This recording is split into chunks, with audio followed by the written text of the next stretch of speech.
Your president is watching. America is watching.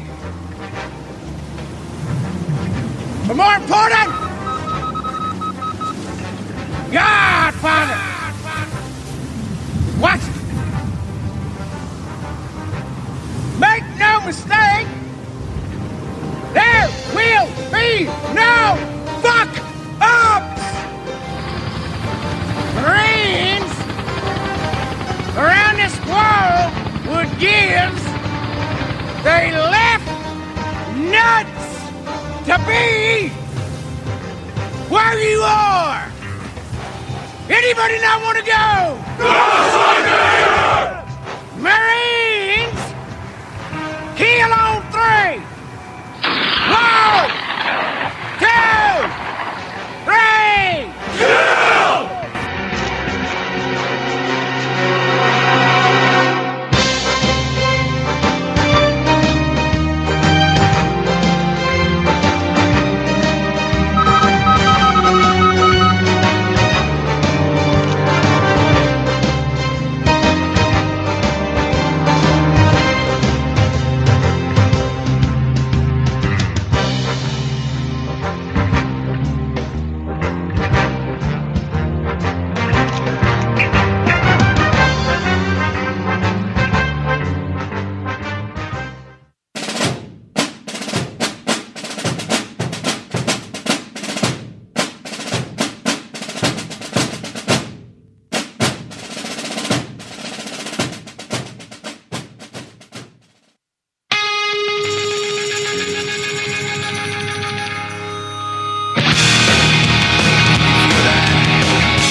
And good evening, ladies and gentlemen. We made it. We made it to Friday, as Guy Benson said tonight.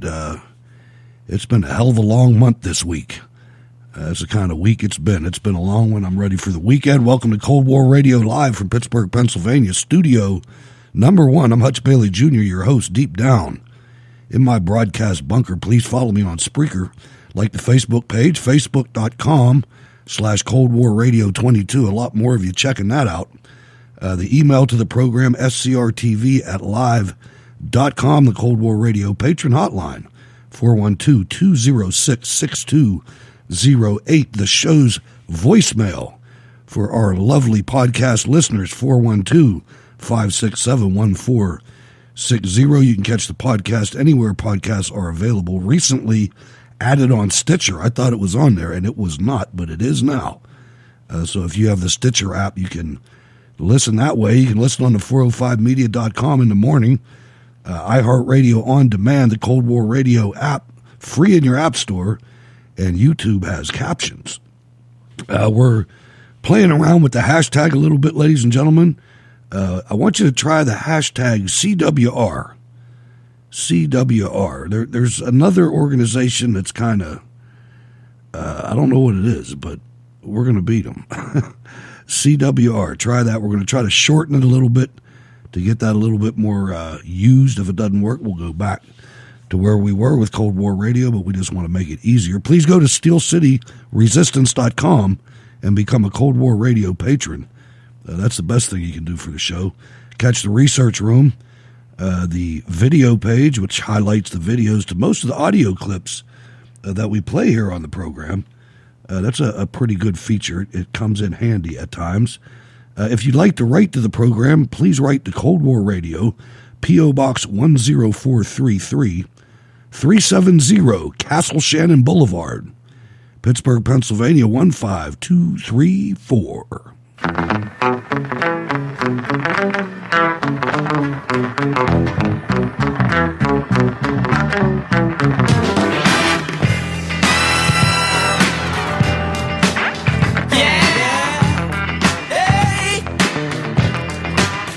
And on this lovely 10/4, the 4th of October, fall is definitely creeping in. A chilly morning, and it's chilly out there right now. Let's go to the northern neck of Virginia and welcome Jack to the program. Hello. Hey, Hutch. Hey, everyone tuned in. Oh, it's a glorious time of the year. Baseball playoffs are on. If you're into hockey, the NHL just started up. And if you're a saltwater fisherman here in Virginia, striper season just opened up today. That's there good you to go. be an American. Outstanding. No doubt about that. You know, I was thinking about that. I was talking to my wife about these millennials, the angry millennials, the ones that show up at pussy hat rallies and climate change things. And it's just, it's a crying shame that our children are they're so coddled, and they're always angry. They are living in a situation that is unparalleled in humankind when it comes to ease of living. I mean, these people, they don't have to do anything but play on their phones. I even look back on my childhood, and I thank God that I grew up when I did. But when I look at at what they have and what we had, and then you look back to what your parents had and grandparents had, these kids ought to be slapped.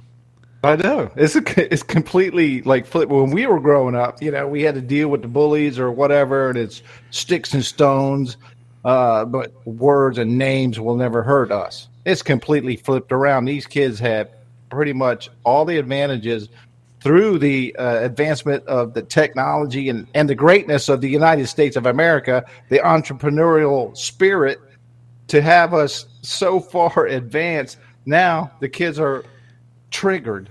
I mean, they play Little League. They play Little League in stadiums. They have freaking snack bars and refreshments and stands full of kids. When we played Little League, there was 2 parents in the stands. Right there's parents there, and there was a little cooler there with hopefully Gatorade, but some oranges. There wasn't bottled water. When we were playing.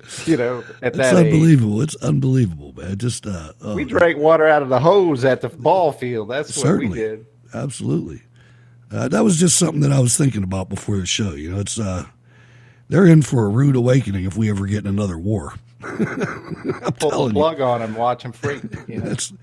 That's it, man. It's something else. It's a shame, and it's our fault. I mean, everybody tries to make the next generation's life easier than the previous generation, but with the knocking down of the masculine man, I swear half of these kids get away with murder, and then when they lose a game or something, they shoot up a school because they never got taught how to lose. That's a big problem when you don't learn how to lose. That's a big thing in life. And you've also seen evidence where the gamers, they're ones doing the swatting, Sure. They'd sit there and they'd boom, send SWAT over, and it's ended tragically a couple of times, but it's also a huge waste Sure. of taxpayer resources to sit there. Just because you lose a game, you're going to pull that kind of stunt? No. Oh, it's crazy. And you can see it personified in the childish Democrat Party. They can't accept the loss. They haven't been able to accept the loss since George W. Bush. And it's just you watch this stuff. I was talking to my barber, which is my intellectual hub. When I go to the barbers, that's a special time. I talk to Sal, and we break things down. And he said something about the Democrat debate, and I said, Sal, I can't watch that. It's not serious. These aren't serious people. None of them is going to be president. They're running on platforms of no, no, no, no, no, no, no. Can't. Confiscate. It's ridiculous. Nobody's going to vote for that. I shouldn't say that. Never underestimate large groups of stupid people. Well, I think that large group that they used to have has dwindled, and they're like in a fantasy land. I agree. They think they're going to even come close to what they did with crooked Hillary. Right. And she was a horrible candidate, and they thought they were just going to push her right through. But and I don't think half of them wanted her. No, I think she bullied her way in there, and I think that's why she's reclaiming my time. Yeah, that's right. it's my turn. Now, something I want you guys to start paying attention to. You might have already done this, but I want you to listen to all of the major Democrat Party networks. And I want you to listen to the commentators. I've heard it already with George Stephanopoulos, Fredo Cuomo, and now I'm going to hear it from on a network, on NBC, on CBS, Susan Rice, who shouldn't even be walking around free for the lies that she told about Benghazi and other things, not to mention her and her tag team with Samantha Power at the UN and the malfeasance that they perpetrated there. But I want you to listen to her on CBS and listen to all the lies that she says, and nobody tries to make it right. Regular basis. Susan Rice, we are so glad you're here. Lucky us that you were here on the day Kiss that her the news ring. is so much in your wheelhouse. I promise we'll get to your book.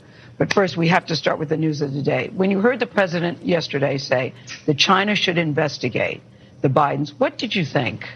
Truthfully, Yes. I couldn't believe it.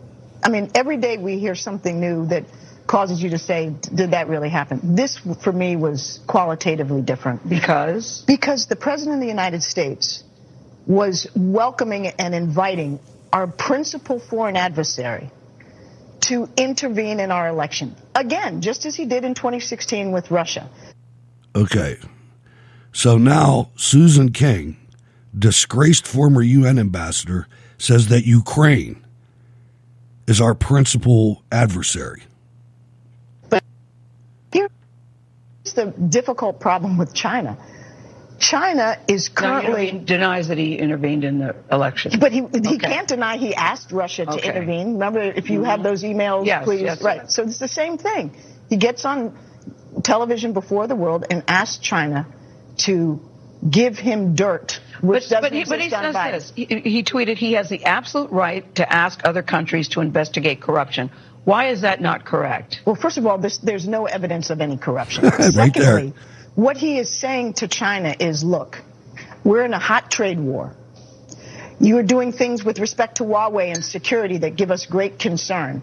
But perhaps the implication is if you manufacture some dirt that doesn't exist on Biden and provide it to me, maybe some of our problems can go away on the trade front, on the security front. That's what's so dangerous. He's in effect saying to our farmers and our manufacturers and to all of us who have been suffering as a consequence of his trade war, that all could be well and perhaps be resolved on terms more favorable to China if he gets dirt. That was the clear implication. And one other thing, if I might, if you're China and you're listening to President Trump on the South Lawn make that statement, what are you thinking? What are you thinking? You're Even if you've negotiated with them, what are they thinking? That this man is not predictable, he's not stable, he's not playing with a full deck.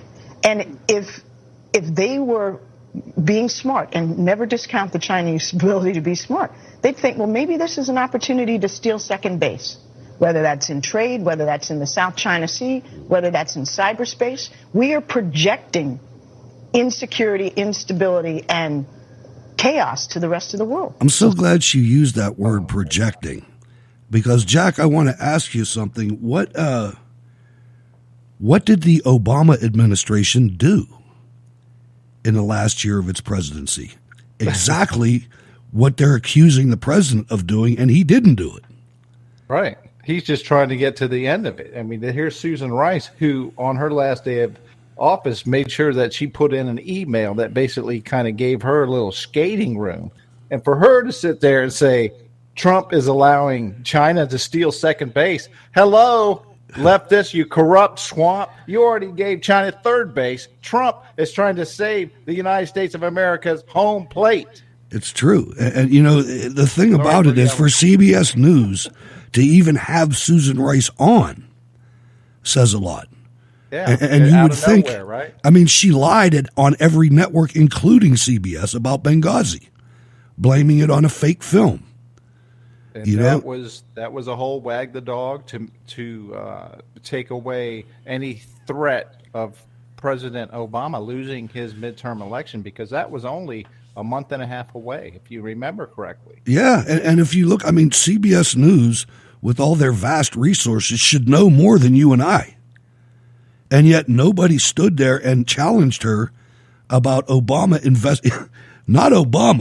about Obama unleashing the agencies of the federal government and law enforcement and spooks and the IRS against President Trump. I hope President Trump, remember that. I hope he investigates them for the next 5 years. And I hope everyone goes to prison, especially people like Mitt Romney, people that are in this that you haven't heard about yet. It's amazing how many of the flying insects are drawn to this light of truth that President Trump and Giuliani is trying to expose right now. I mean, they act like this is like astonishing information. If you listen to the show, a lot of this stuff has been bubbling under the surface since he was elected. Oh, don't make me search my show notes. I got hundreds of them. I got almost 1,000 of them. I got more than 1,000 if you count Steel City Resistance, and they're all searchable. Yeah, they must be getting close to. They are. That's it's just like, damn right. It reminds me, the Tea Party, boom, ignore it, they'll go away. No, they're not going away. Oh, my goodness, look at how many people showed up in D.C. for this. Okay, the Republicans, we're going to co-opt it, took it, swallowed it like an amoeba, and then basically spit it out so they're part of the GOP, when, in fact, the Tea Party, to me, was more libertarian, and it just basically finished with the left-right that we're dealing with. That's why it was doomed. It was doomed from the beginning. It didn't have any leadership. There was no central, and I know a lot of people wanted to keep it that way, but that's why it went away, because it was just attrition, man. Everybody got tired and went home. But America, they're still elements. They came back. I mean, that's why we have Donald Trump. Yeah, that wasn't because of the Republican Party. Believe me. No, absolutely not. I mean, you just sit there and said Mitt Romney. Look at, he just crawled out of his hole to sit there and basically support Joe Biden. I know. Protect his. I got an interesting clip on an interesting story on that, rather. But the other thing too is what you're going to see is that when you start looking at the details of the Bidens and China, that starts getting into treasonous activity. That's starting to get into tool manufacturers and machine shop manufacturers on creating the capability of creating equipment and tools that are both civil and military use. So that could be a national security thing, and that brings to mind Justin Amash and his tool company in China. You know, I hope they get them all. I do. I swear to God. Amash. I don't care if there's another Republican standing. I don't care. Amash, to the listener, is the former Republican House member that has switched parties, right? Yeah, one of the founding members of the Freedom Caucus. Yeah, and who knew that he has a company in China producing these? I mean, it's just the swamp is deep and it's wide. All right, now I'm gonna shift gears a little bit, and I want to go to Detroit, and I want to go to Rashida Tlaib's town hall. It's a little bit tough to listen to. I'm going to listen to it and reevaluate it as I'm playing it, and then I'll decide how much I have to tell you what she said. But I think you'll be able to hear it. But it is absolutely, we have to quit letting these non-Americans into political office, because I don't care how many citizenships you have. If you think like this, you need to live in the Middle East, not here. Go back to Washington. I would appreciate it if you go to each committee and say to them that when a subpoena is issued, that if they go around and say they're not going to comply, they have federal marshals. He's basically saying when members of the president's cabinet are issued subpoenas and they don't comply with them, why don't we lock them up?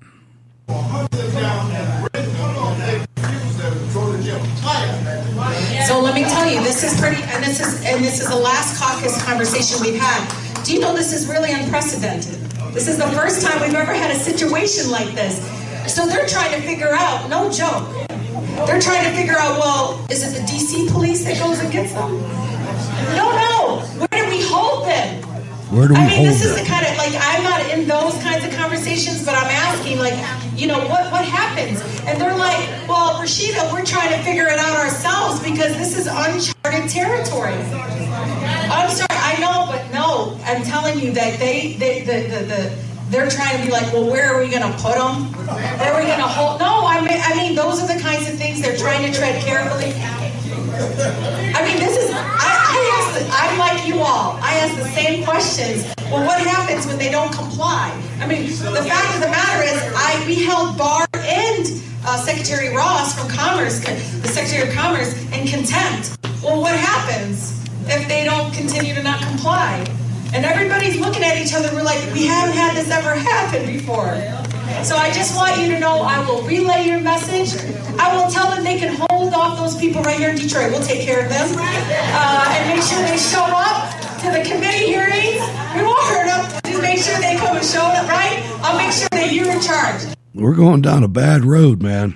I mean, this is something that, you know, what happened? What happened with Eric Holder? Nothing. He's still walking around. He was held in contempt of Congress. This is like, it's like this group, what they call themselves, the squad. Yeah. They're put out there almost as distraction, while the majority, the Pelosi's, the Romneys, and all of them are trying their best, their desperation to stop and get President Trump out of office to win the election. I don't know how they're going to win if they don't put nobody up that's going to beat him. But they're trying to get rid of him. All the meanwhile, putting out folks like Tlaib and putting her, the media's pushing her out there, doing this crazy stuff. And we got plenty more of that coming up on the show. Yeah, we do. Things. I mean, they were clips that you can't pass up. Yeah. I mean, you just can't do it. You know, these people. Now, you got to understand, first of all, nobody has to comply with these subpoenas. There's been no House vote. There is no impeachment.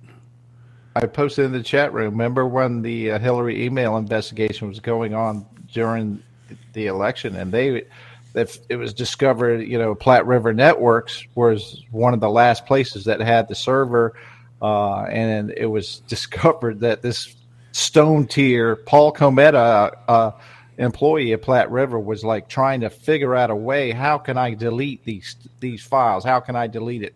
All of that stuff was out there. He was subpoenaed, but the cool thing, I was eyewitness to it on Reddit, was all of the evidence. As soon as it showed up, his conversations about what he was trying to get rid of, just in real time, his posts disappeared in real time. Sure. You can't make it up. I mean, it was just like boom. And then he ignored, subpoena to come testify before Congress. Was he arrested? Did you hear any congressman pulling this? This is crazy. It's nuts, man. They're not even qualified to serve. Right. They are so anti-American that they're not even qualified to serve. I'm sorry. This proves that Muslims cannot serve in an organization. They cannot survive. They cannot live under a constitution that mandates equality. It's not in their DNA. From their own mantra, useful idiot comes to mind, right? Yeah. I mean, she's got plenty of airtime and distracting from what they're trying to pull. So we talked about CBS. Now I want to talk about NBC. This isn't the whole clip. You can get the whole clip at steelcityresistance.com on the video page of any of these. But this is, I was stunned when this is the opening of whatever NBC Sunday show is. It's the one that Tim Russert used to run. And it's Chuck Todd. I want to see if you're stunned, Jack. I was floored when I heard this opening. Remember that music, man? Didn't that used to be the trademark music? You knew Tim Russert was coming on, and you knew he was going to give you a little bit more of a hard time than the Democrats, but he always brought it to the Democrats too. NBC's Chuck Todd.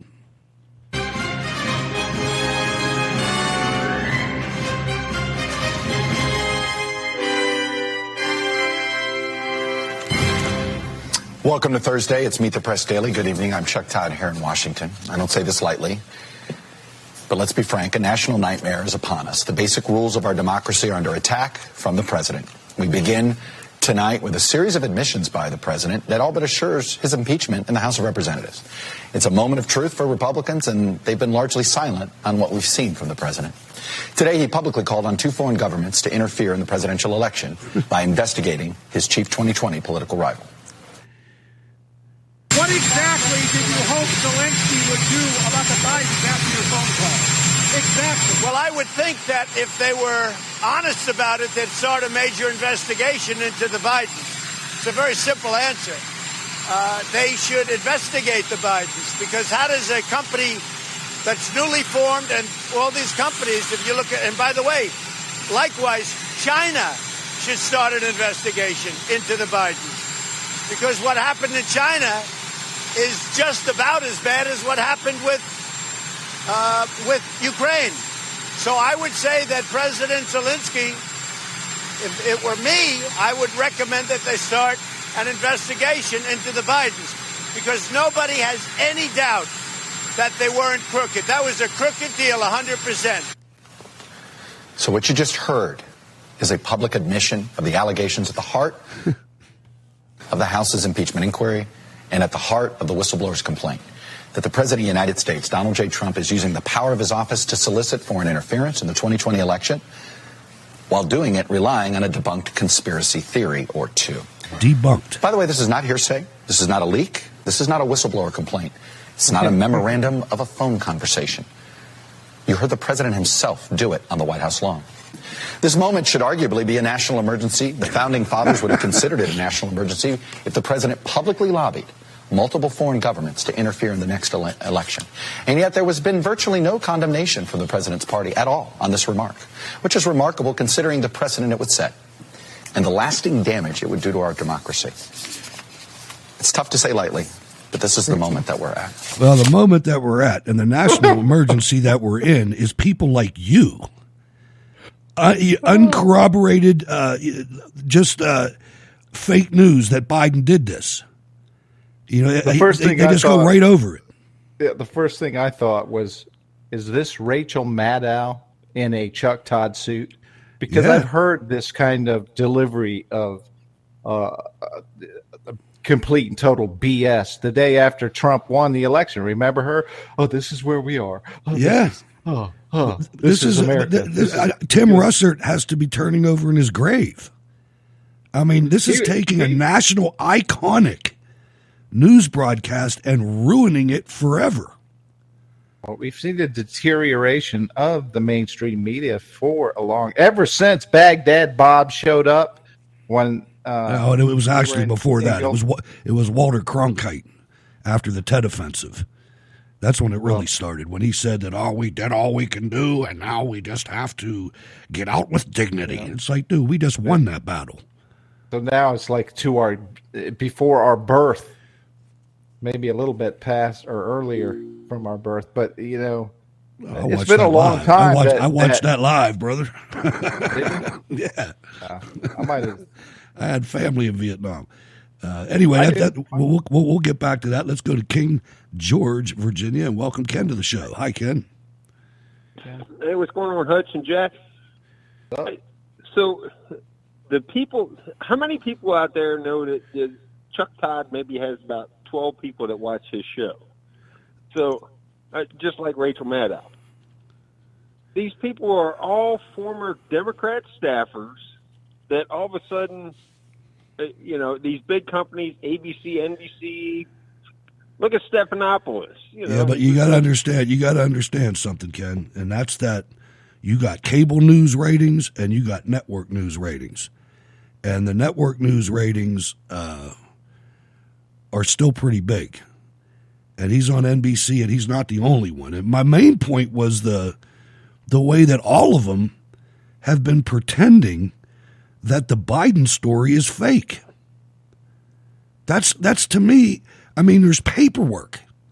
There's evidence. There's bank statements. I mean, it's they don't want to get to the bottom of why did this Ukrainian energy company hire Hunter Biden with no experience and paid him six figures for a no-show job. Right, and let's not stick to the talking points. Let's develop it and say Joe Biden's son, Hunter Biden, John Hines' and John Kerry's stepson, John Hines' son and John Kerry's stepson, and Whitey Bulger's nephew. Let's make sure we bring them all in. Yeah, we're not. How can we get to the trifecta if you can't even get past? Wait till the next clip. Wait till the next clip. You might not have heard this one yet. Good. That Nancy Pelosi's son is, an oil and gas man, and he's got ties to Ukraine too. You don't say. Nancy Pelosi. You mean like Viscoil? Alessandra? Viscoil and NRG Lab that did energy business in Ukraine? I can't buy that for a minute.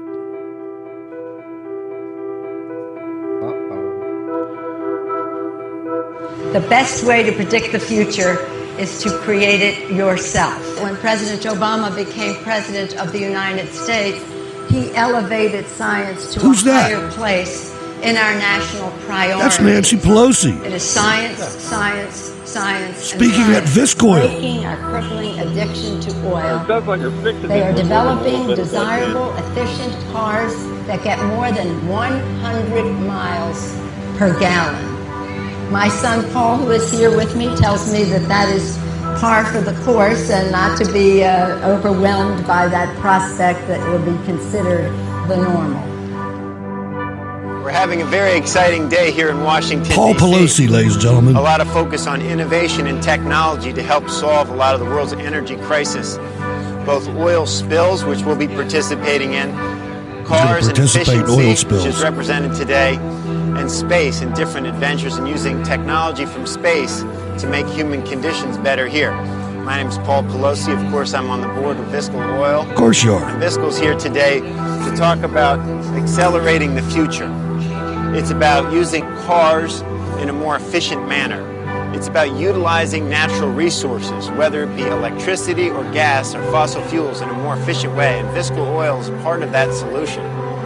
We're also going to take place in the next X Prize competition. This X Prize rewarded cars' utilization of natural resources through the use of technology, and that's what Visco Oil does. It uses technology to maximize the use of natural resources, like oil and other resources.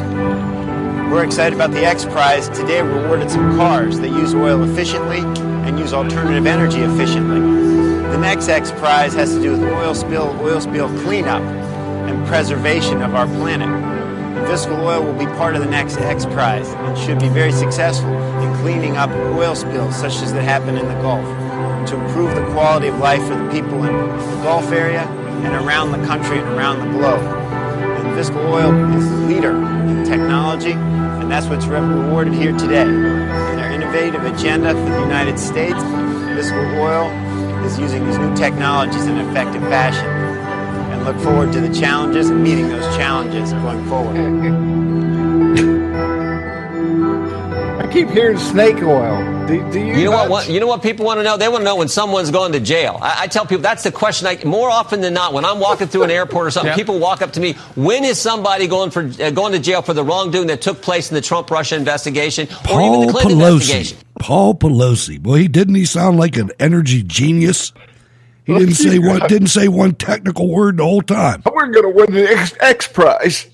We're going to participate in oil spills. We're selling this snake oil out behind this covered wagon here. $1 a bottle. Come on, folks. And no, ladies and gentlemen, I did not pay Ken to come on here and give me that beautiful segue. It's unreal.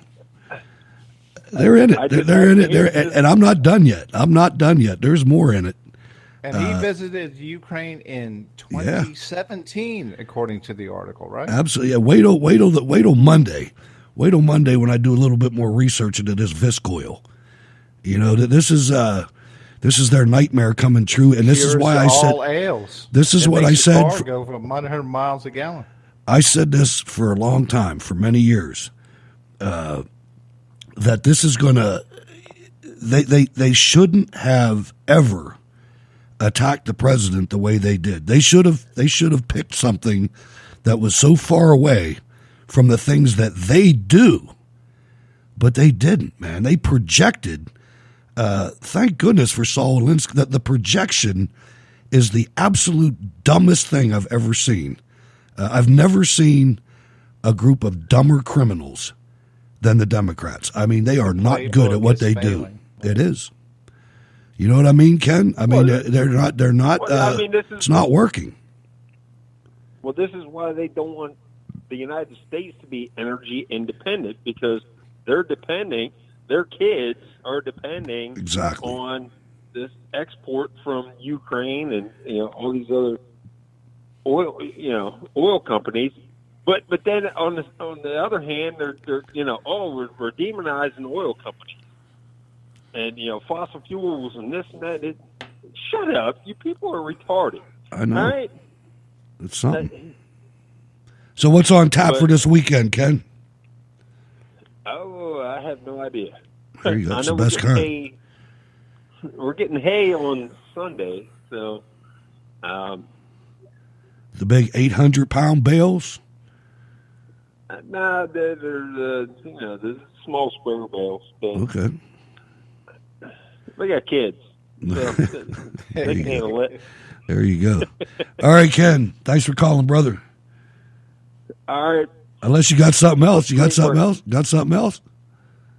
No. Keep going with the show, man. All right. Heck of a job. Thanks for calling, brother. Thanks, Ken. All right. There we go, ladies and gentlemen. So Nancy Pelosi's kids kneecap deep in it. The president was confronted. He has his pressers, before he gets on the helicopter and different things. And I just want you to listen to something that it's common sense all day long. And I think it's brilliant the way he answered this and the way he handled it. It takes till the end of the clip, but check him out. There is no pro quo. And that was the text message that I saw and that nullified everything. Have you had foreign leaders for any corruption investigations that don't involve your political? The other thing I want you to listen while you're listening to this clip is listen how rude the press is when he's trying to answer. Are there other cases where we would have to look, but I tell you, what I ask for, and what I always will ask for, is anything having to do with corruption with respect to our country.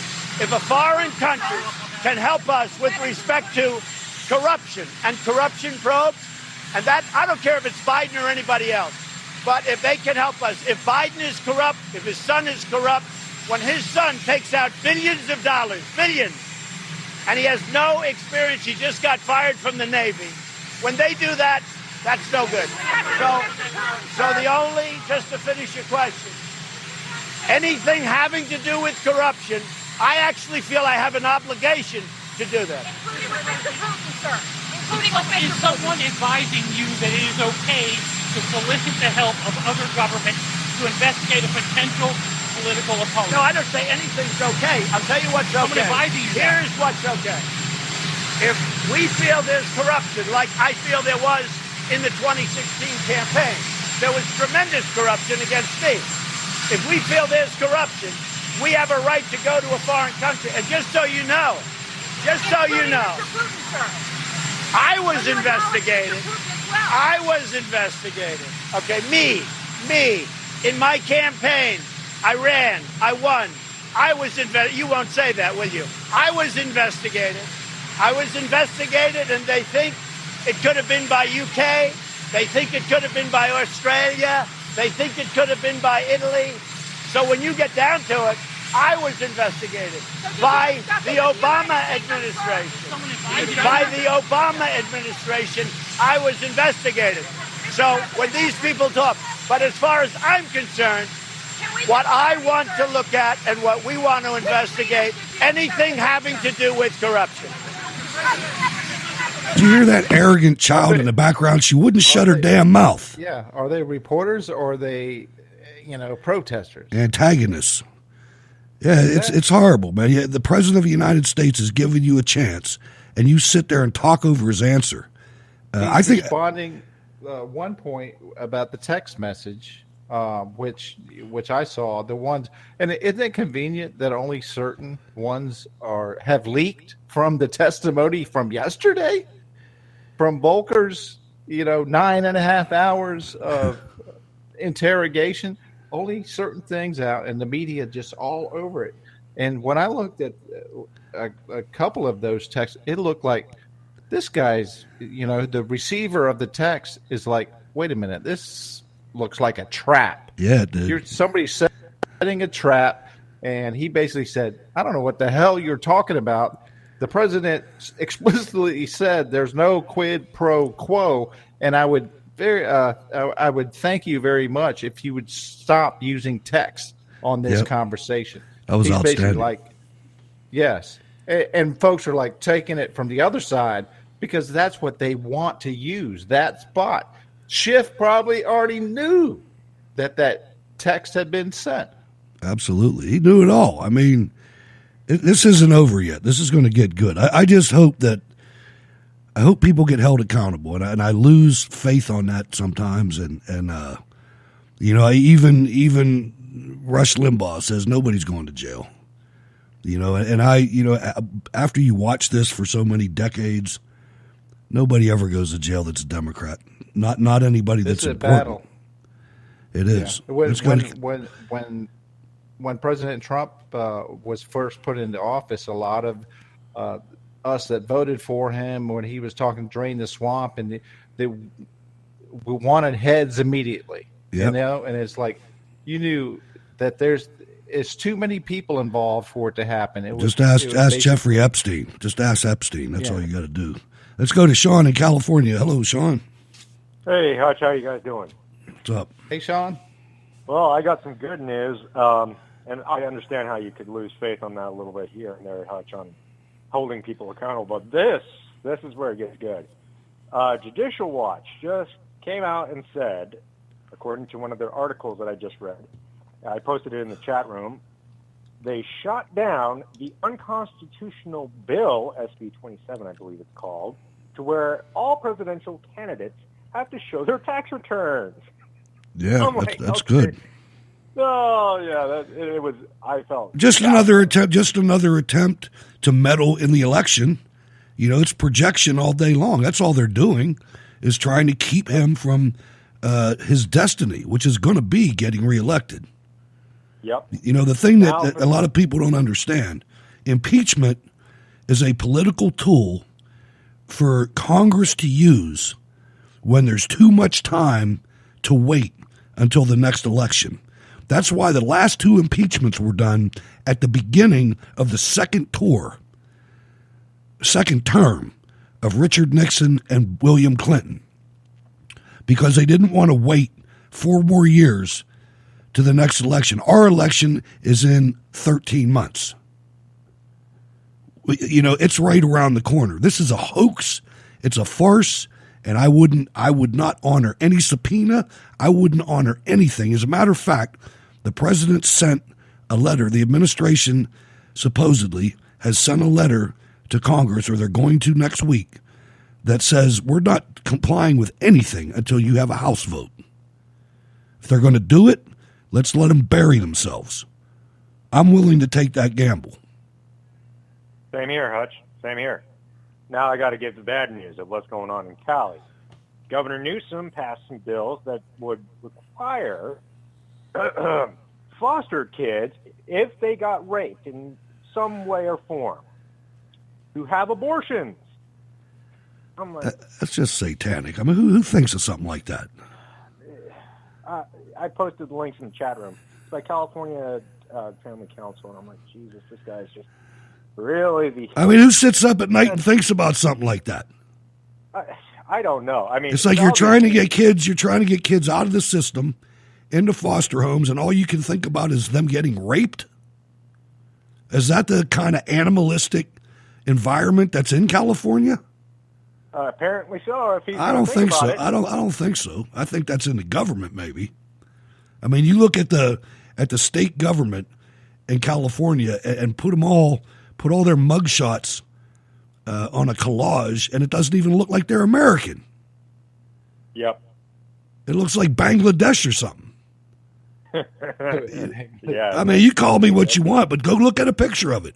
Look at a picture of the San Francisco City Council, whatever they call their city council. Look at it. There's like one white guy there and 2 white ladies and 2 black people, and the rest are something in between. You know, it's not. These cities, man, these cities are doomed. I'm telling you, move out of the city, folks. I'm telling you, they're doomed. Isn't there a Republican senator, Mike Lee, trying to he's horrible do too. a honey deal to he's horrible. I don't know what happens. Well, I do know what happens. These people, it's the money, man. Google got to him. Utah, right? Yeah, and Google got to him. Yeah, that's where the... What else is up, Sean? Got to move. There's just so much more, but we wouldn't have time to discuss all of it. I just got to say, I did have one good story, and then I had to bring the bad news. So. Well, that's fine. I appreciate the call. I always enjoy your calls. Hope we have a good weekend. You too. Peace out, guys. All right, that's our guy in California bringing us everything that's happening out that way. You remember Maxine Waters, Jack? Who? The congresswoman from Compton, from the hood. Impeach 45. Yeah, the one that said that you got to search out these cabinet members if you see them in the restaurant, if you see them at the gas station, you got to get in their face and you got to tell them they're not welcome. Forward. You got tough skin. You've been attacked by the president several times, but you are an elected official. There's a very different flavor when the president goes after this whistleblower and anybody who informs the whistleblower. There's language that the president has used over the last week, including calling them traitors and spies and saying that they should be dealt with as traitors. Today, again, saying, I want to know who this person is. It's almost like he's sending a message out there. Someone needs to turn this whistleblower in, and that he tweeted, in fact, consequences. I think going after Maxine Waters is different than going after a whistleblower. Well, whatever. He shouldn't be going after anybody. He's the president of the United States of America. He's setting some of us up to be killed. I have death threats constantly. There are a number of people who have been convicted for threatening to kill me. And when he does that, he's dog whistling to the white supremacists, the KKK, and the dangerous people. And we have stories about many of those white supremacists who do nothing but practice. Oh, they're all over Compton, man. Believe me. Be involved in a civil war and fight against this government. And this president is irresponsible in so many ways, aside from making us a target of these white supremacists and those who would kill us in a civil war. Us will be the first to be killed. And so I want to tell you, whether it's Maxine Waters or whether it's a whistleblower, he has no business doing that. Do you think he's endangering people's safety? Oh, absolutely. I mean, I can't go to the grocery store anymore by myself. I have to pay for security all the time. I can't move around the country without security. And the whistleblower is protected by law, and he should not be talking about he wants to interview them. If he knew anything about law, he wouldn't be so ignorant as to think that somehow anybody's going to allow him to interview a whistleblower. Can you believe that he's so ignorant? I mean, this guy's so ignorant. And I can't even go to the grocery store, my man. Like she goes to the grocery store. There's no grocery stores in Compton. I would think most of Americans, when they think of a whistleblower, it's somebody that has firsthand knowledge, somebody that's been there. It's not somebody that gathers secondhand information from 4 or 5 people, and then on top of that adds in about 4 or 5 media articles to add into the complaint. I mean, give me a break. Isn't it a common American legal precedent that you have the right to confront your accuser? Yes. I mean, okay, he's a whistleblower, but let's look at this. If you have a president of the United States of America on the phone with a head of state of another country, and somebody inside the administration leaks that out, is that not a spy? Forget all the names. Forget the names.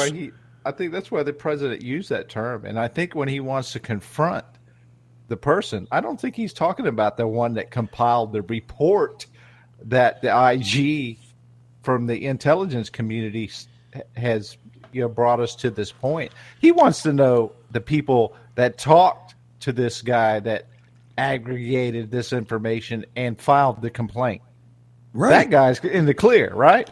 He wants to know those people supposedly close to him. Somebody had to do it. Phone call. I mean, right? It can't be that hard to find out. Oh no, I think he already knows. He's playing. I think so too. Folks, one by one, he's playing. I agree. I mean, when you look at it, he's got to do something. If we don't nip this in the bud, wow. I mean, just think of the things that are coming down the pike. I mean, you've got arguments getting ready to come to the Supreme Court about abortion, about gun control. I mean, these are things that are going to polarize the nation. Think about this. Prior to this show, I watched a little bit of McCallum. She had Rudy. She was horrible. She was horrible. Oh, she had Rudy on, but the headlines coming out of there, Rudy, in response to a question, said, "I'm trying to disrupt the world." Oh, I know. And I'm like, and did you hear her? Did you hear her? Did you hear her counterpoints? Oh, so you're going to clean up corruption in the whole world? She sounded like such a teenager. No, he wants to clean up what the hell is going on in the United States. I'm going to guess you're not going to see Rudy on McCollum no more. He's not going to go on that show again. She was. They're really tipping their hand over there. It's sad. It really is to me. To watch these rookies come in there. If you listen back to the show, I never had an ounce of anything good to say about her. She was just like Megyn Kelly to me, but dumber. You think about Rudy as being honest. He said, while this is when the Mueller investigation was going on, and he was the president's attorney, he was following leads and trying to gather information for the defense of the president. Should Mueller, come forward with material or evidence to spark an impeachment. So and if you look at the timeline, Joe Biden was not his opponent at the time. I mean, he clearly he gave a start date and an end date, and those dates were before Biden came out.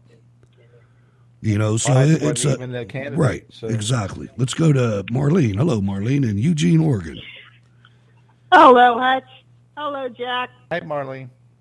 Hey there. I'm just, I was just thinking all this talk about how Mad Maxine and all these other Looney Tunes over there, they're accusing Trump and the administration of doing things, and it reminded me of something when I was reading one of Dinesh D'Souza's books, where he's talking about the big lie, about how the person who, in other words, they're accusing Trump and his administration of doing whatever it is, and yet they're the ones that are doing it. And I'm like, give me a break, you freaks. I know, and let me tell you how much I love you guys. Dinesh D'Souza is at the Duquesne Club right now. That I could be there with him, but I'm not. I'm here. So just had to throw that out there. Go ahead. That's dedication. I love that guy. He's great. He is good. And of course Susan Reisel earlier, she was lying her little tush off big time. And you know, I think that it's more. There's more blame to CBS than there is to her. How could you bring? That's like Fox News bringing on Karl Rove to give President Trump campaign advice, or that's like Fox News. That's like Fox News Today bringing Ari Fleischer on how the president should react to people getting on him. And Ari Fleischer, just let me tell you, Ari, I like you, but Bush lied and people died, got right through your defenses and became a national lexicon because you wouldn't fight back, you and Karl Rove. So don't give any advice to my president because you're failures, both of you. Ari Fleischer is a failure. She's as bad as Dana Perino. You know, and Karl Rove is as bad as anybody Clinton had. Well, you look at Trump is fighting both sides of the aisle for the past 50 years. That's what he's fighting against right now. That's true. Both sides. That's so true. You look who's supporting him. They are fairly new within the House and the Senate side, but the majority of the lifers and the folks, look at how many in the GOP retired the last election cycle. 55. How many are basically bailing out this election We wouldn't have lost the House, Jack. We would have not lost the House if those cowards wouldn't have done that. And there's probably one or two of them had cancer or something, but the rest of them, talk about a cowardly dereliction of duty. Wow. And even this year. No kidding. Speaker of the House bailed. Exactly. Right there. Exactly. I mean, it's and I've been trying to say this because I know there's a lot of strong Republicans in the office, and I lost a co-host over this, a guy that was more into the Republican Party than he was into America. You know, to try to save this dead horse. This horse is dead. The Republican Party horse is dead, folks. We can take it over. We can take it over. We don't have to kill it, but we can take it over, and we have to take it over. Because if we don't take it over, it's going to kill us. That's very true. You know? And I think you're right, because I noticed that you're right. We should have had the House, but no, too many Republican rhino idiots just sort of sat back on their hands and did nothing. And you just got to wonder what their kids are doing for a living, you know? No kidding. Makes you wonder. I hope they all go to jail. Makes you want to go. That's true. That's true. Why do you think when the president was inaugurated, and he said, one of the things I'm going to implement is anyone that worked for me or my team is a 5-year hiatus once you leave from lobbying to the United States government. But you know, that's a signal. It's never going to work, though. It's never going to work. You look at Scaramucci. Oh, you know these people. They spend 5 minutes and then they come out and they're like lobbyists. You know, that's the point. I know. It's hard. It's hard to implement, but the fact that he actually said that is like a boom. I know what goes on here. You look at them retired generals. As soon as they get out, boom. Where are they working? Some of the finest MIC entities there are lobbying and getting millions upon billions from the United States and government. Some of those are the worst. You know, you had that. I don't know if you guys remember this scumbag Lieutenant Colonel Ralph Peters. Yes. So first of all, I remember him. Well, first of all, let me see. PV1, PV2, PV3, then I got busted. So PV1, PV2, PV3, Spec 4, E5, E6, and then warrant officer candidate. I got promoted 14 times in my career in the United States Army. Ralph Peters got promoted 5, and he got kicked out at lieutenant colonel. You did better than he did. You know, when you look at, don't ever listen to it.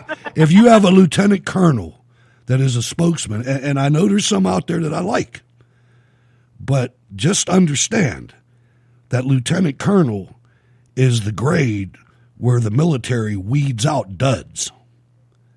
It just is. It's whether it's fair or not, the military rank structure, just like in any corporation, is a pyramid. And every rank, less and less people get promoted. And Peters couldn't even make it past the first cut. So don't listen to a word he says. You know, Lieutenant Colonel. I never liked him. I didn't either. He was a joke. He was a Cold War dude. Go ahead, Jack. The Lieutenant Colonel is also a shutdown point for a command level person that isn't going to follow the status quo. That same link from LT to full bird to general that's going to continue that legacy of being involved in the MIC. What's the MIC? A military industrial complex. All right, yeah. Thank you. No, most of them get out, and that's when they go to the military industrial complex. The ones that stay in, and I'm talking about the full bird colonels. The full bird colonels, to me, are the backbone of military leadership, along with the NCOs. But once you get to full bird, that's when then you have to start being a politician or not. And just because you're not doesn't mean you're going to not go anywhere. But you're probably not going to go past 1 or 2 stars. You know, once and you it also depends on what branch you're in. That's true. That's very like true. If you're in logistics, boom, you can rise all the way to the top. If you're freaking managing that money and make sure that all that money spent prior to the fiscal year and all the units are getting all the money they could possibly get, you're gonna do fine as a logistics officer. But I'll tell you, I remember back when Reagan was my commander-in-chief, there were a lot of incentives to save money. I mean, I don't know if you remember all those things because you and I were both wasn't in the military at that time, but that sounds like a breath of fresh air from the time that it was in PS Magazine, and a lot of non-Army folks are not going to know what the hell I'm talking about, but there was a lot of incentives to where if you could find a way for cost avoidance or money savings, you actually got cash awards. And I know guys that got them. Wow. But amazing. That's gone now. More efficient. Yeah, I remember that. Yeah. But and Alan West, one of his finest hours, although it sounds boring to most people, was eliminating the just ridiculous United States Army publications programs. I mean, every single Army base, company, post camp, and station had a room in it that had hundreds of pounds of manuals that nobody could possibly read because they're not even in in 3-ring binders. They're wrapped up in shrink wrap, and they're just sitting there. And nobody's ever going to put. You got to take this page. First of all, the manual's bigger than the King James Bible. First of all. Oh my God! You know, and you're trying to take this page out and put this page back in now. Well, he got rid of a lot of that, so that was when they were already. Yeah, they were already producing those same manuals in CD form. Right. That's right, and they had depending on your unit, you got all the CDs. And then they had a national server where you didn't even have to have the CDs anymore. You could just go online and access them. Yeah, I was out by then. Yeah. But you were highlighting one of the lieutenant colonels that I think was not somebody that wasn't worthy.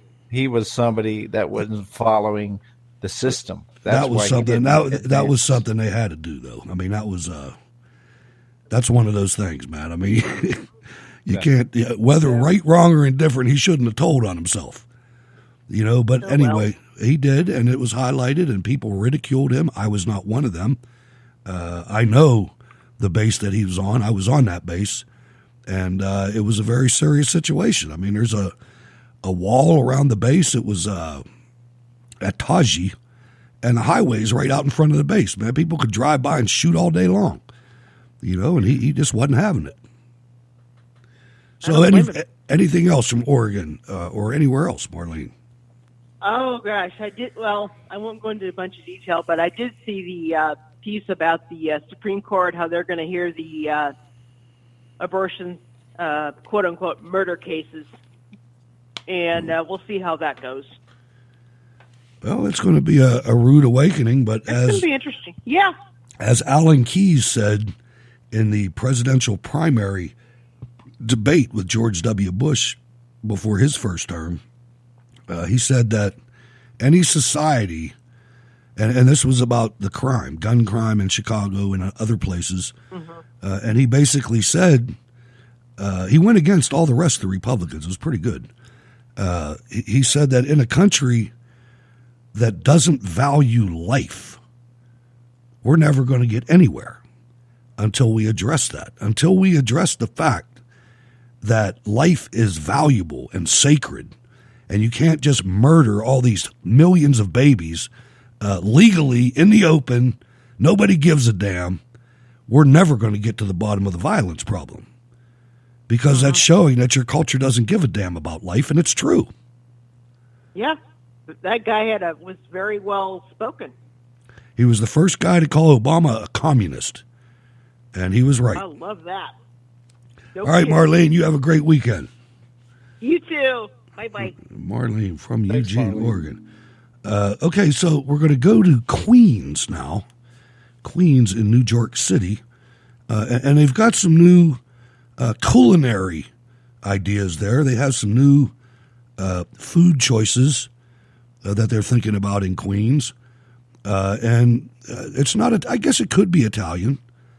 But let's listen. This was a town hall rally, town hall meeting in Queens that Alexandria Cortez was chairing, and one of her constituents, and it might not be one of her constituents. I think the person was actually a Lyndon LaRouche person. You probably haven't ever heard of him. He was around for decades, but kind of a psycho, but had a hell of a following. But let's listen to AOC's town hall on food choices in New York. Oh, no, it's not playing.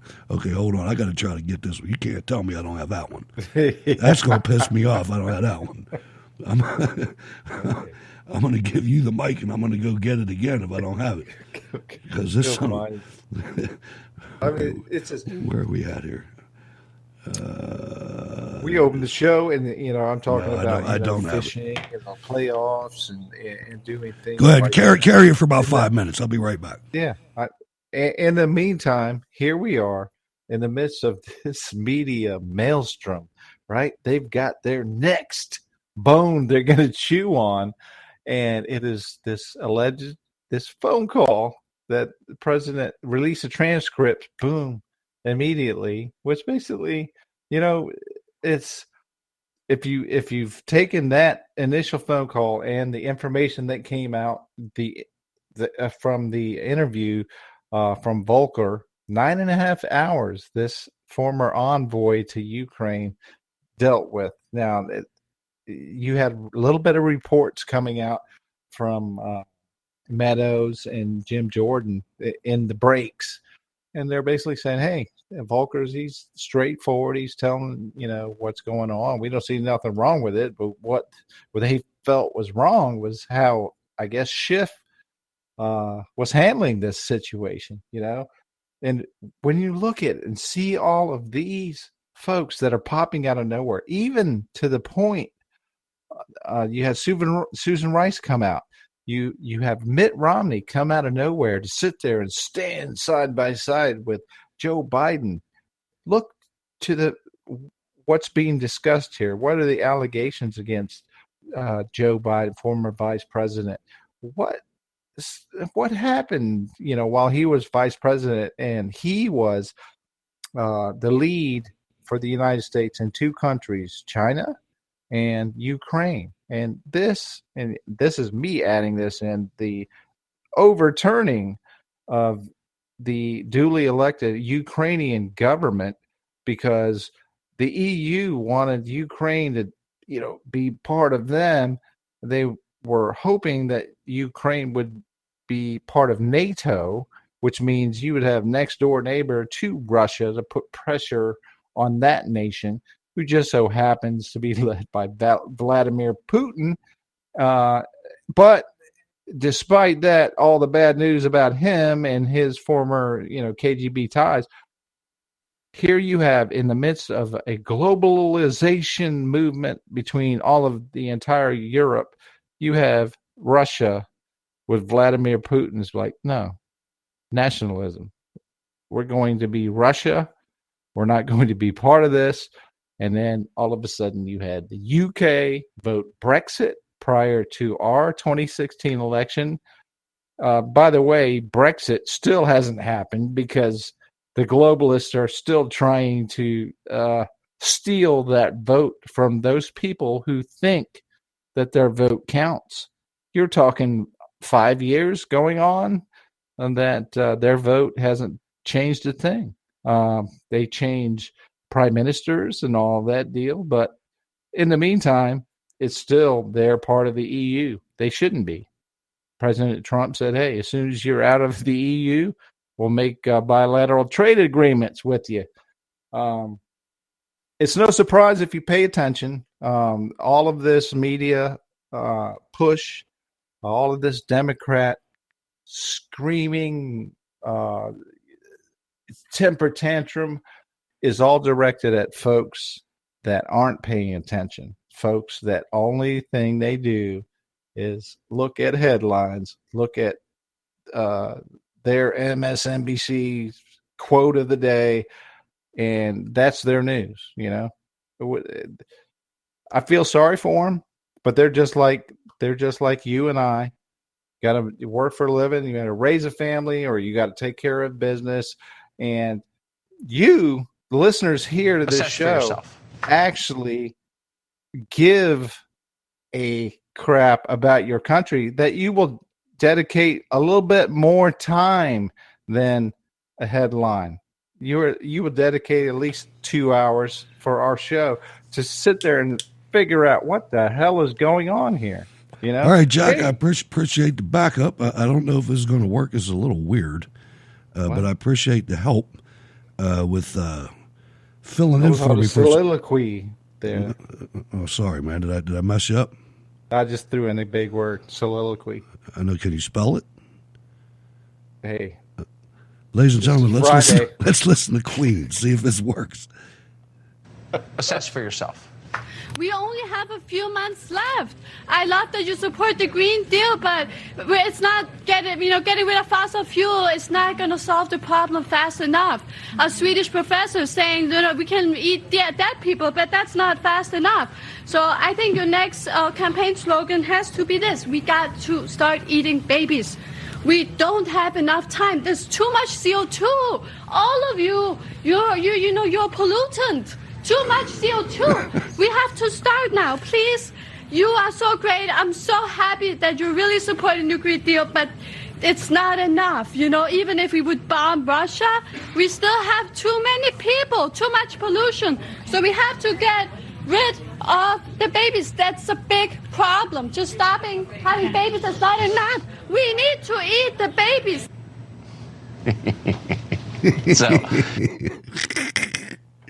you can't make it up, man. Now that was probably a prank. But believe me, there are people that feel that way, man. There are people that are that whacked out when it comes. How far is that from the report we talked about a couple of weeks ago from Europe, where they're saying, "Hey, we might have to start, eating." Well, she quoted that. She Yeah. quoted that. She quoted the Swedish professor that said that we could eat dead people. And if you watch the whole thing, bizarre, AOC never shut her down on that statement. Nobody did. Basically, it said, "Okay, it's okay," because some folks were trying to remove her. It was too quick though. It was like she came out there, and you could tell it was phony because she had a shirt on. She took her sweater off, and you couldn't see what the shirt said, but it probably said something like "barbecue the babies" or something. Eat the children. Unreal. Eat the children. But and nobody tried to remove her until she ended her question. And what was funny is AOC basically was like, don't harm her, and they started answering other parts of her question without even addressing that we must eat the babies. And and AOC's one of the ones, I don't even know if she has a boyfriend, but she's one of the ones that said that she wasn't going to have kids because of global warming. It's sick, man. We talked about that on this show. How many of the leaders in the European Union even have kids? That's true. So true. Ladies and gentlemen, your weekly jihad report.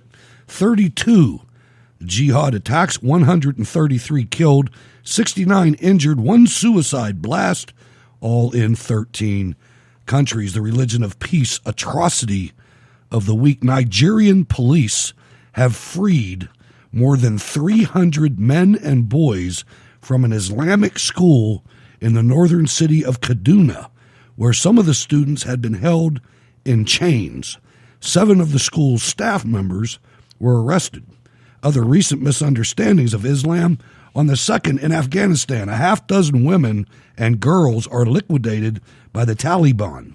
On the 30th of September in Mali, jihadists opened fire on civilians, bringing down 2.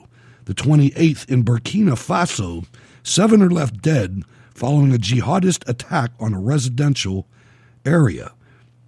On the 28th, Afghanistan, a child is obliterated by a Taliban rocket. On the 27th in Nigeria, Islamists roll up on a small town with machine guns, making quick work of 8 innocents. And on the 26th in Nigeria, 7 people lose their lives when a golf cart, you can't make this up, man, when a golf cart hits a Boko Haram IED. The religion of pieces, ladies and gentlemen, one body at a time. Allahu Akbar, Allah.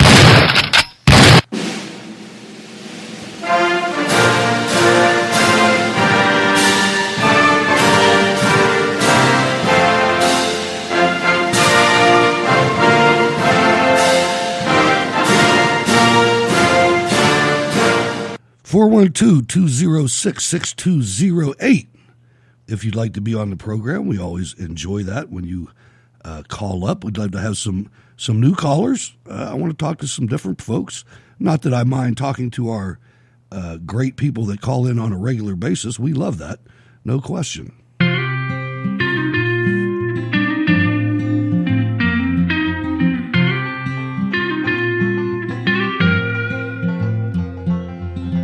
Looking for an alternative place to find news and opinion? How about conversing with fellow patriots?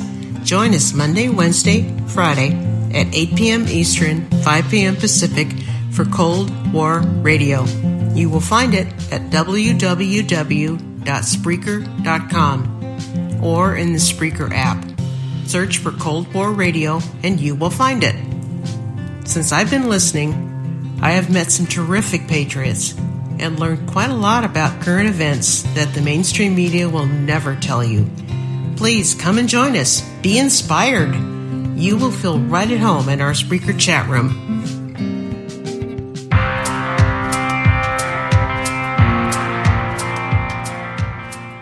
All right, so there you go, ladies and gentlemen. I told you I was going to bring you some more. Globalist Mitt Romney downloads on President Trump, defends the Biden crime family. This is from Christina Layla. Rhino of all rhinos, Senator Mitt Romney of Utah on Friday trashed President Trump for working to ferret out corruption and defended the Biden crime family. He asserted that Trump is targeting Biden for political reasons. Apparently, only Donald Trump can be targeted for investigation during a presidential election. When the only American citizen President Trump singles out for China's investigation is his political opponent in the midst of the Democratic nomination process, it's strange credulity to suggest that it is anything other than politically motivated, Romney said. By all appearances, the president's brazen and unprecedented appeal to China and to Ukraine to investigate Joe Biden is wrong and appalling, he added. He apparently missed the 8 years of the Obama administration that he handed the second 4 years to on a silver platter. Joe Biden's son, Hunter, was making $50,000 a month. It was actually $84,000 a month, sitting on the board of Burisma Holdings, a Ukrainian natural gas company, despite the fact that he had no knowledge in the field. While Hunter was making $50,000 a month, which was really $84,000 a month, from Burisma Holdings, then Vice President Joe Biden was tasked with leading the Obama administration's efforts in Ukraine. Joe Biden then threatened to withhold over $1 billion in aid, which was blankets and pillows, ladies and gentlemen, from Ukraine if Ukraine didn't fire Viktor Shokin, the prosecutor investigating Hunter Biden's corrupt dealings with Burisma Holdings. Shokin was fired, and Biden bragged about it during a 2018 speech to the Council on Foreign Relations, and now the Democrat media complex is pinning the scandal on Trump. So why would Mitt Romney be defending Quid Pro Joe and his corrupt, drug-addicted son Hunter? Perhaps it is because Romney's top advisor worked with Hunter Biden on the board of Burisma Holdings.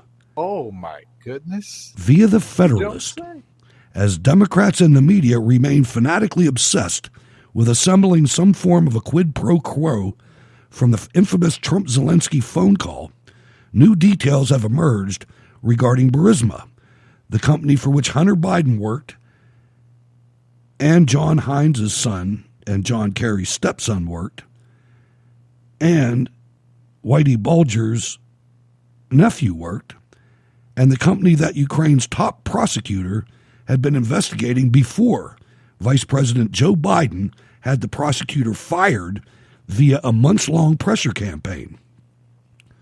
According to Web Archives, top Mitt Romney advisor Joseph Cofer Black, we'll be talking about him more in the future, ladies and gentlemen, who publicly goes by Cofer Black, joined Burisma's board of directors while Hunter Biden was also serving on the board. I'll bet they had some tea and crumpets. House Speaker Nancy Pelosi, who's leading the impeachment charge against President Trump, coincidentally has a family connection to Ukraine's energy industry. Nancy Pelosi's son, Paul, is also on the board of an energy company. We covered that earlier in the show. Paul Pelosi Jr. also traveled to Ukraine. The swamp's global money-making scheme is being exposed by Trump, which is why they are desperate to oust him from office. And I will add, Jack, they see that storm clouds are rolling in with Barr. I mean, I said it last night when you got Seb Gorka on the trip to Italy with Secretary Pompeo. It's wartime. Yeah, the walls are closing in on this whole fraud perpetrated on the United States, the nation, the country, the listeners. Every citizen within this country has been played And like we talked about earlier, it just doesn't start, in Obama's term. This goes back decades. And the thing, the most startling thing to me, and the most revealing and gratifying thing, what President Trump has done for me, and all you have to do is stop by on Sunday nights at 7 p.m. is when we start. Steel City Resistance usually comes on by 8 o'clock, 9 o'clock, somewhere in there. But we replay episodes of Steel City Resistance. We're up to 2012. I think it's April 2012. It might be August. I can't remember. But my point is how naive we were. And I considered myself on the cutting edge of political reporting when it came to these things. And I listened to myself in the naivety in my different analyses. I thought we had justice in the United States. I didn't realize how bad it was. Yeah. Thank God for Donald Trump. And that's me. Not the average listener. That's a broadcaster. As somebody that's serving an entire career for the military, defending the government that represents our citizens, and to have this right punt or right hook thrown in your face, it's it's hard. What the hell have I been doing this whole time? Why was I asleep? I know. They did a wonderful job, man, but they got too greedy. Yeah. They got too greedy. I said this about Obama. I said, man, when I started analyzing that, I said, if they would have picked this guy 20 years later, he'd have taken over the country. But you didn't wait for me to die. And when I say me, I'm talking people my age, not just me. Hundreds of millions of me's that did get educated and do know what the country's about and do know what communists are about and know that there's no way in hell that any Republican got in bed with communists. That didn't happen. They might have gotten in bed with a lot of things and they might have done it for money, but they were not going to pony up to Russia to try to win an election against the communists here. That doesn't make sense. Yeah, you look at the impeached President Nixon. He was successful in creating the Department of Education, right? To make education national. That was Jimmy Carter. He created the EPA. I'm talking about the Department of Education. Yeah, that was Jimmy Carter in 73. We got EPA. Oh. Nixon did EPA. Carter did Department of Education. Yes, sir. And we suddenly came up with No Comrade Left Behind, presented by Bush. And then Obama replaced him, came up with Communist Core Education. And here, as a country, if you're just trying to live your life, raise a family, do this, and you didn't have time for all the BS that's going on, you ignored this, and now this is what's upon us now. That's true. That's very true. Yep, you're right. You look at how they've used our children or our grandchildren after the election of President Trump. They pulled the kids out of school to protest. Oh, the mayor of Pittsburgh said he would sign the permission slip. Yeah, and now any child in Pittsburgh, screw your mom and dad, I'll sign it. Who's the face of global or climate change green agenda now? It's not an adult. It's a child abused 16-year-old from a foreign country. A sick girl with Asperger's. That's abuse to me. It is. It's crazy. It's horrible. And it's showing how unserious and unadult they are to be led by a child. That's Hitler stuff, man. I mean, that's biblical stuff. It's sickening. And then when you have the paper of record, the Gray Lady, the vaunted New York Times, Jack. Carlos Slim's paper? When you have this girl, this black girl that came out, and she conveniently goes to a school where Mike Pence's wife teaches art or something once a week. Accusing her white classmates of holding her down and cutting off her braids. Go. Dreadlock. Yeah, this is one that, it smacks close to the Chicago deal with the TV star Jussie Smollett, right? Yeah. Hate crime. But I saw this article. It's from Summit News, authored by Paul Joseph Watson. Some of our listeners may recognize him. He's Paul Joseph Watson. English guy, a frequent contributor to InfoWars and Alex Jones. But his article says New York Times removes race context after black girl admits faking a hate crime. I mean, it's amazing too, because in the article, Jack, explain the graphic at the top. Right.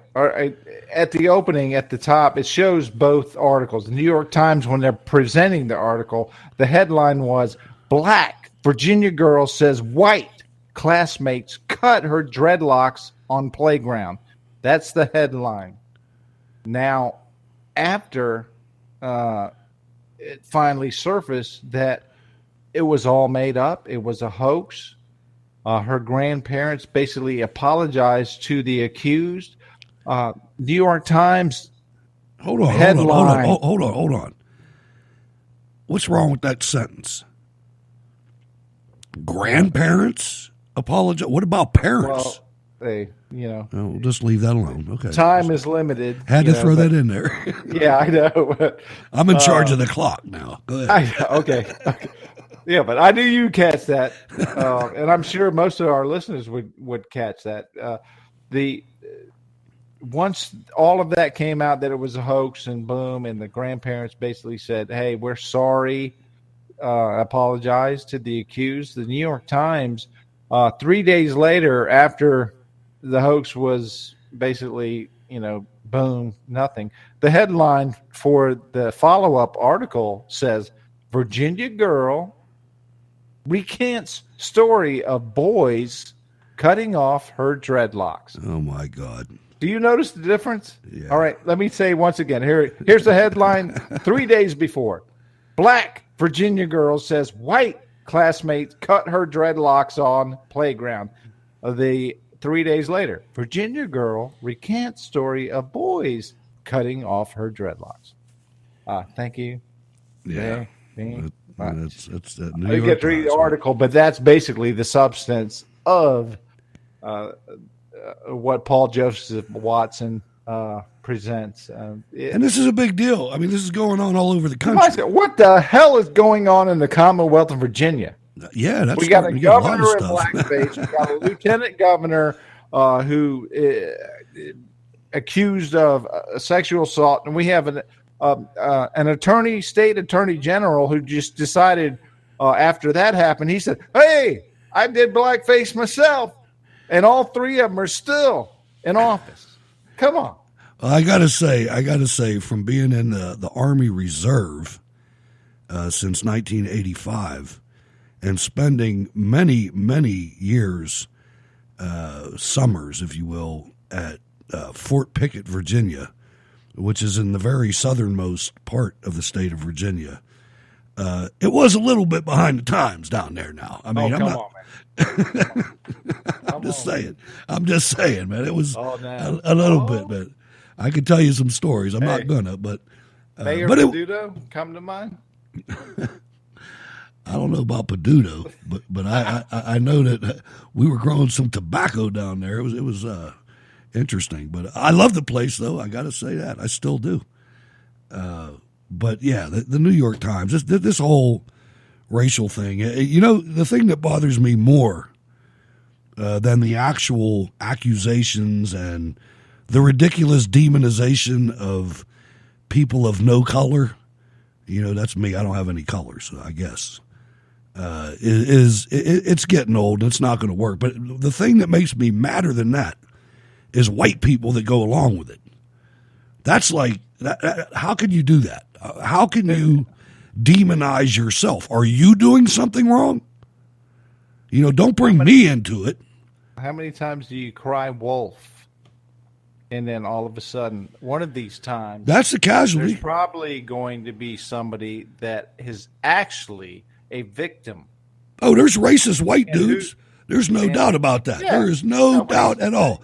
Almost as many as black racists. Exactly. Almost as many. Racism in the United States of America. Now I will venture. Right, but I will venture to say that there's probably not a whole lot of white supremacists in Compton, Maxine. I'm just saying, there's probably not. When I think of Compton and Snoop Dogg and Dr. Dre, I don't think of white supremacists running around. But that's just me. I was in Compton in '84, and I played some basketball there. It was a good time, but I can't stand when politics and the media are like force feeding racial hatred where there is none. Yeah, I know. There is so much of the United States that have gone past that have learned lessons the hard way from the 40s, 30s, 40s, 50s, or whatever. I'm talking our generation and are beyond it. And it's like the media and the leftists want to re-inject this hatred into this next generation. They've got our kids scared about this. Now, do you hear me? Do you hear me talking about racism against me all the time? You don't. And no. I got to tell you, if we're going to be honest about this, and I can't speak to anywhere else in the world really, but I can speak to Pittsburgh, Pennsylvania, and I got to tell you, as a kid growing up in the '70s and going to public schools and other schools, but in the public schools especially. Oh, there was racism.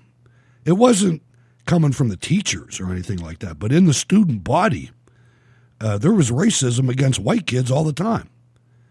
And I didn't cry about it. I dealt with it. I learned how to fight. There was things that you had to do, but there was no question. I left high school because of racism. I got jumped one time in the bathroom, and I did all right, but I'm not doing this every day. I'm not doing this. It's not going to happen anymore. Yeah, it's like what? I mean, I'm half Asian, so I dealt with it from both sides. The brothers and the whitey bulgers came after me, and at the time, and I'm growing up, I'm like, I'll defend myself if you bring it on me, but I'm not going to sit there and go out of my way and confront you for it. I'm just going to know. I'm going to have my 6 o'clock, 12 o'clock, 3 and 9 covered. I ran with the most diverse group of kids you could ever imagine. I can't even think of what people used to think of when they passed us, because back in those days we were hanging in pizza shops and we were outside, drinking beer, doing whatever, listening to Richard Pryor on the radio on the 8-track. Yeah. And it was a black kid, a kid from England, a Korean kid, a couple girls from Argentina. I mean, it was amazing. It was America. It was a melting pot. Oh, it was great. Them girls were hot too. I'm a Marine Corps brat, so a lot of my time was on military bases, and I spent 4 years in Japan at a military. Oh, that's awesome. And sports and interacting, even with the Japanese culture thing, where they had us as school kids interact with the local community's Japanese kids. It was all wonderful. It was so amazing to celebrate all of our diversity, and there was none of this hatred or. No, it was we were insulated from it. It was economic. If there was anything, it was economic. I mean, I always said, what, this is going to sound racist, but I don't give a damn. I always said, what did Jerome get for his birthday? He got my bike. Every bike I ever had got stolen. I mean, and it was just a way of life. It didn't make me hate anybody. It was just you had to try to find a better lock. I lost that battle too. I never. But I was in Indianapolis, Indiana in 70, 71, 72 in elementary school when they instituted busing. Oh. So, I mean, I'm an elementary school kid. You know, I wanted to be the best baseball player. I was following the Big Red Machine at the time, you know, from Cincinnati. I'm not going to hold that against you, but go ahead. No, I know. Because we were your main rivals. At that time, I guess. Yeah, at that time. I can't tell you how many times the Reds beat us in the playoffs, man. It was heartbreaking. Well, they were stacked. But they had Johnny Cash. Yeah, they had Johnny Cash, Johnny Bench, Johnny Bench, and you know, just they had they were stacked. Rose, Tony Perez, absolutely. And we had Doc Ellis. Yes. Hey, but a few years later, boom, you had the We Are Family and won the World Series, right? So. But at that time, I'm thinking about playing sports, being the best I can be. And they did the busing thing, and that moved in. And at my age, my grade, everybody was fine with it. It was the older kids, you know, the 8th graders, 9th graders, and into high school that were the ones that were like their parents were pushing them into the racial confrontations. Yeah. As an elementary 2nd, 3rd, 4th grader, we were, you know, we were cool. I agree. And let's not say that there was nothing there. No. I mean, you go deep into the hood. I used to go into the hood all the time. You said you played basketball in Compton. I used to play basketball in the Hill District, which is our version of Compton here. And I mean, with my 3 black friends, I'd ride my bike up there, and we'd play hoops, and we'd leave and go to school the next day. You know, it was a good time. It really was. Now, it wasn't such a good time for weak-minded white kids. I will say that. You know, if you couldn't adapt, it was a little harder. But I adapted. I mean, all right, so I got to do this. That's what I got to do. Think about that. Compare that, what you're talking about, to today when words hurt. All right, are you kidding me? That was smack talk back in the day, right? Yes, sir. No doubt. It was woofing. It was woofing. Yeah. All right, now, something I don't really agree with. I like the guy, but you brought another story. I think this is a ridiculous waste of time, because it's targeted in one country. I think Representative John Kennedy could have done. Is he a senator? No, he's a senator. That's right. He's a senator from Louisiana. He's a rock star, actually. But I don't think this is anything that's going to help. But go ahead. It's wag the dog, and I agree completely with your assessment before I present this, because what he's doing is something.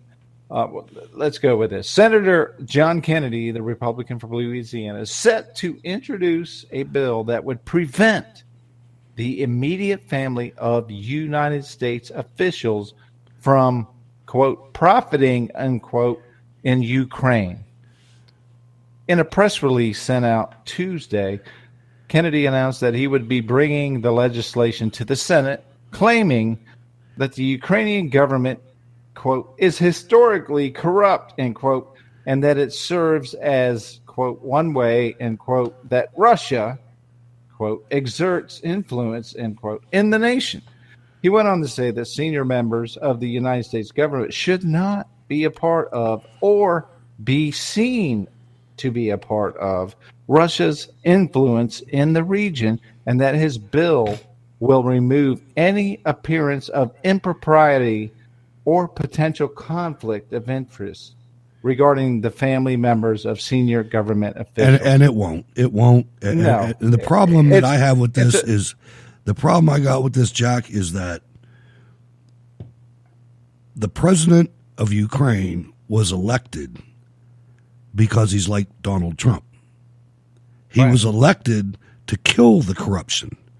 And for John Kennedy to get on and pile on to Ukraine saying that his government is historically corrupt after it has been invaded by Russia and after the Obama administration provided them vast military aid of blankets and soap.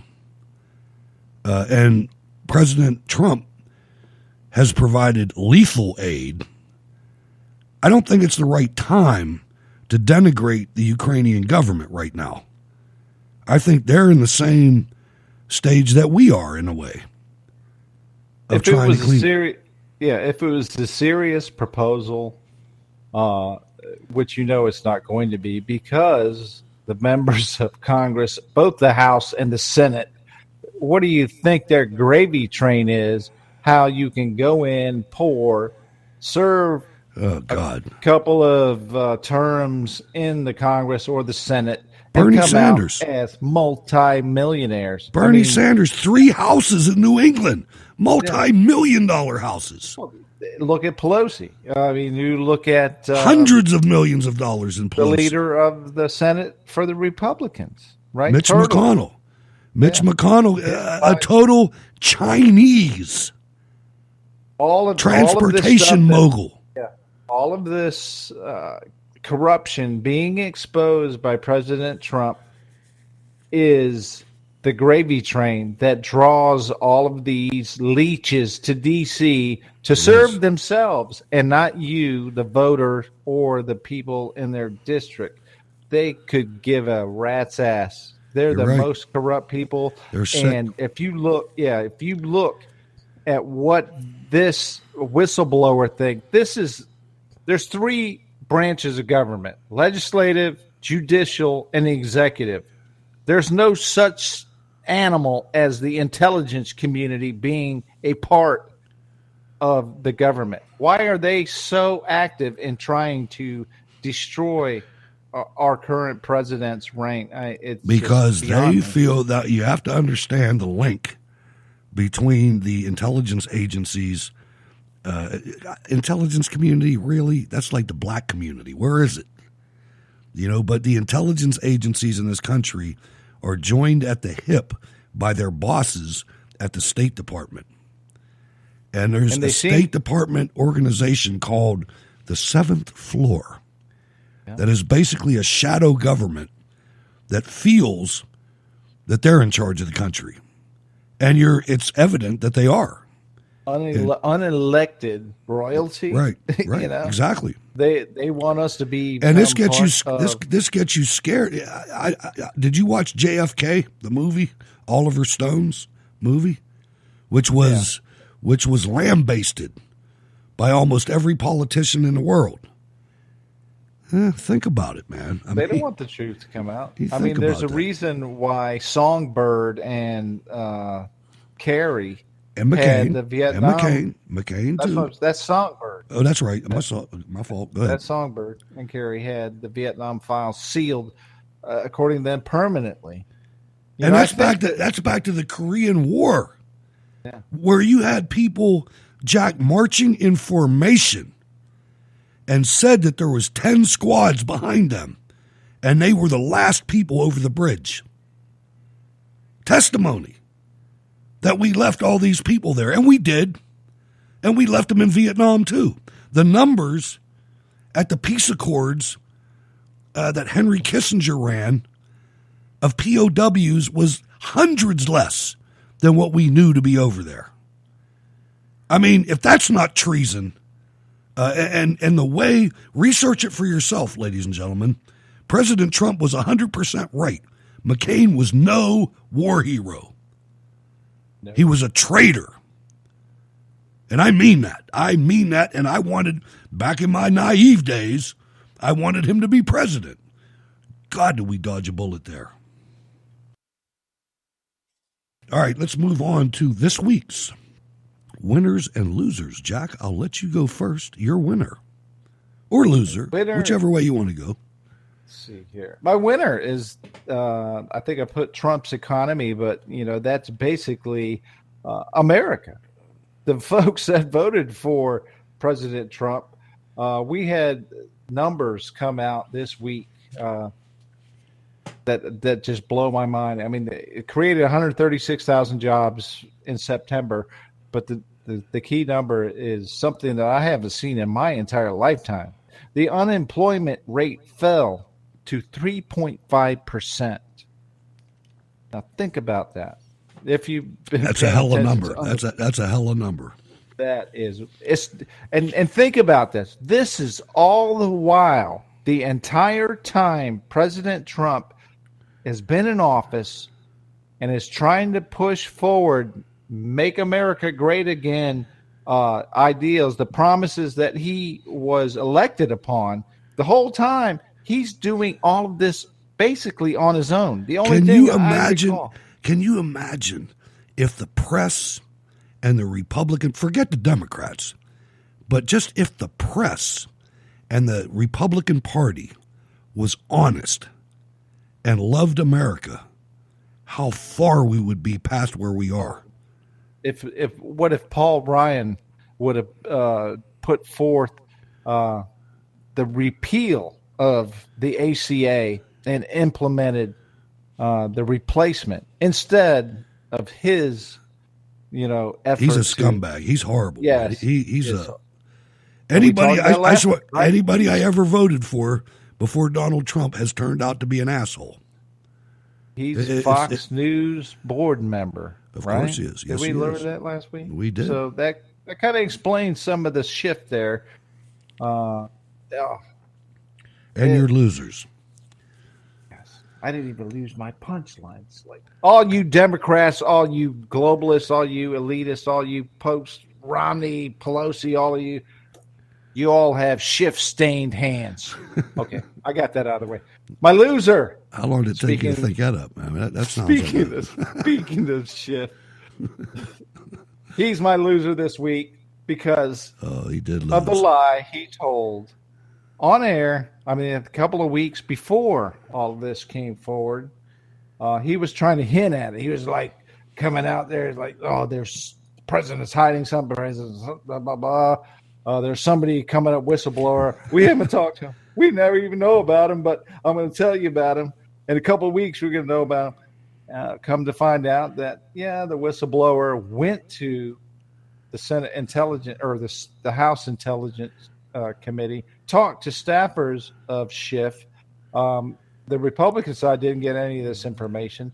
But another story that surfaced says basically the whistleblower, once that report was formulated, when he reported it within the intelligence committee or intelligence community, he did not say that he went to the House Intelligence Committee to, basically run it past them first.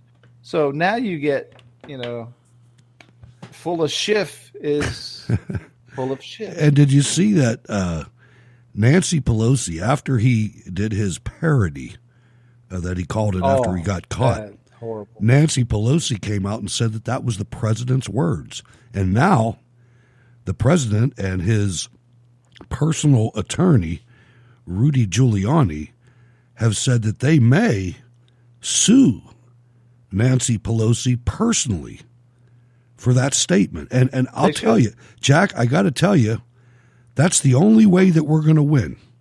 If we don't start taking these people out personally for transgressions, illegal transgressions, and when I say take them out, Maxine, I'm not threatening their lives. I'm threatening their freedom because they've committed acts of crime that are destroying our country. Well, you see all the folks that have been surfacing, all the people that have been on that gravy train. All this, you look at this small gathering of this. Look at all the evidence that was unleashed during the last election on Clinton, the Clinton Global Initiative, the Clinton Foundation, Hillary Clinton. They're not even talking about this yet. You talk about the queen. No, we haven't even gotten. Right. That's why Biden. That's why Biden. That's why Maxine. That's why Pelosi. They said, "Oh, we're safe. If Hillary, we're letting Hillary get away with this. We get away with boom. We're going to cash in on this." Isn't it a damn shame that we have to have Sean from California call up here and tell us what Judicial Watch and Tom Fitton did? I used to say this to Norway all the time. It's like it is a damn indictment of the United States of America that Judicial Watch is even a thing. It's an indictment. It's saying that we do not have a Department of Justice. And I would suggest to the president, after he wins this next election, to do some drastic reorganization of the executive branch of this country. And I mean that. I mean that with, I mean, the first thing I would do is I would say, all right, who's his chief of staff now? It's not Pompeo. It's, I forget his name now. Chief of staff. Yeah, it's You just named him. It's not Pompeo. He's so new. Anyway, I would get my chief of staff, and I would say, how many federal agencies are there? Well, 27. All right, by next week, I want you to pare it down to 10. And we're going to get rid of these. We're going to pay every employee that works at these places are going to get paid. We're going to pay them all a severance package. I don't care if it's $300,000. But we're getting rid of every damn one of them. And the ones that are left, we're moving out of Washington, D.C. And I mean that. And I mean that. And I don't know if he can do it or not. I don't know. But by God, we better do something. Ladies and gentlemen, my winner of this week is the American middle class. Check your retirement portfolios, ladies and gentlemen. Listen to the fact, and I've been preaching this for years. The black male unemployment rate is at the lowest rate since 1973. You want to fix our inner cities, empower black men to take them back over in a righteous way. Employed, part of the program, part of the country, part of the politics. That's a win. The American middle class losers, the Democrat Party, their media, and their new leaders. They are now fully personified by a young, dumb communist in Queens that doesn't even know what a communist is. She doesn't even know what she is. And eating babies at the local barbecue. Unbelievable. Unbelievable. But, Jack, I am feeling good. I'm feeling pretty good. I think we're trending here. I don't know about you, but I do. Final comments. How can people get in touch with you? Great show. Hey, I'm always here. A lot of times I'm in the chat room there, the VFW, joining in the conversation. You won't find me on social media because it's a jungle out there. And I know that, but I've been saying it for so long. I know. Hey, stay strong. Keep believing in the United States of America and its founding principles, and keep supporting President Donald J. Trump as he fights this battle with us. We'll see you next Friday. Thank you, Jack. Another great performance. Ladies and gentlemen, buy a shortwave radio. Make sure you have a shortwave receiver. I was listening to the Alex Jones show last night on 75 meters, 3.9 something megahertz. That was interesting because I have transmitter capabilities on that band. So you might be hearing me on the shortwave radio. It's always good to have a backup. You hams know what I'm talking about, you amateur radio operators. I'm Hutch Bailey Jr. Keep the faith, everybody. Tune in Sunday, 7 p.m. for WHBJ Digital Talk. Mona's going to the Values Voters Summit. You'll enjoy that. CPAC's up after that. Man, we're moving on. Go to SteelCityResistance.com. Become a Cold War Radio patron. As always, thanks for letting us into your life for a couple hours. I'm very honored that you would do that. I'm Hutch Bailey Jr. This is Cold War Radio. God bless.